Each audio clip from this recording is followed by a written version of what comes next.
بیان کیا جاتا ہے کہ کسی ولی خدا کے زمانے میں ایک شخص بہت زیادہ گنہگار تھا، جس نے اپنی تمام تر لہو و لعب اور بیہودہ چیزوں میں زندگی گزاری اور آخرت کے لیے کچھ بھی زیادہ راہ اکٹھا نہ کر سکا۔ نیک لوگوں نے اس سے دوری اختیار کر لی تھی اور وہ بھی نیک لوگوں سے کوئی سروکار نہیں رکھتا تھا۔ عمر کے آخری حصے میں جب اس نے اپنے کارناموں پر نگاہ ڈالی اور اپنی عمر کا جائزہ لیا تو اس سے امید کی کوئی کرن نظر نہیں آئی، کیونکہ اسے اپنے دامن میں کوئی بھی نیک عمل نظر نہ آیا۔ یہ دیکھ کر اس نے ایک ٹھنڈی سانس لی، پھر اس کی آنکھوں سے آنسو بہنے لگے۔ توبہ استغفار کے ارادے سے بارگاہ الہی میں عرض کیا، اے دنیا و آخرت کا مالک، اس شخص کے اوپر رحم کر جس کے پاس نہ دنیا ہے نہ آخرت۔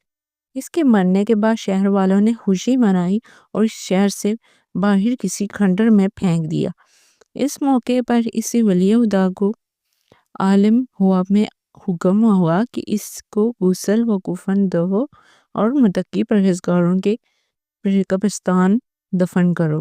عرض کیا، اے رب العالم، وہ ایک مشہور و معروف گنہگار و بدکار تھا، وہ کس چیز کی وجہ سے تیرے نزدیک عزیز اور محبوب بن گیا اور تیری رحمت و مغفرت کا حقدار بن گیا؟ جواب آیا، اس نے جب اپنے آپ کو بے یار و مددگار دیکھا تو ہماری بارگاہ میں گریہ وزاری کی، ہم نے اس کو اپنے آغوش رحمت میں لے لیا۔ کون ایسا درد مند ہے جس کی درد کا ہم نے علاج نہ کیا ہو، اور کون ایسا حاجت مند ہے جو ہماری بارگاہ میں روئے اور ہم اس کی حاجت پوری نہ کریں؟